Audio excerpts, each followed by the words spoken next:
एक इंटरव्यू में एक भाई को बात करते हुए देखा।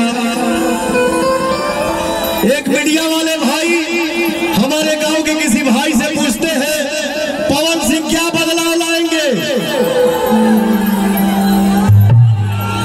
पवन सिंह क्या बदलाव लाएंगे? उस भाई ने मीडिया के सामने यही जवाब दिया, कल तक काराकाट को कोई जानता तक नहीं था, आज काराकाट का नाम दुनिया में गूंज रहा है। पवनवा ने पहला बदलाव यही ला दिया। मेरे भी कमेंट में एक भाई ने लिखा, भैया ये काराकाट कहाँ है? आज गूगल पे उंगली दबाओ तो पहला नाम काराकाट का ही आ रहा है। जिधर जाओ हिंदुस्तान में अगर चर्चा है, काराकाट सीट की चर्चा है। ये क्यों चर्चा है? क्योंकि आप सभी का आशीर्वाद इस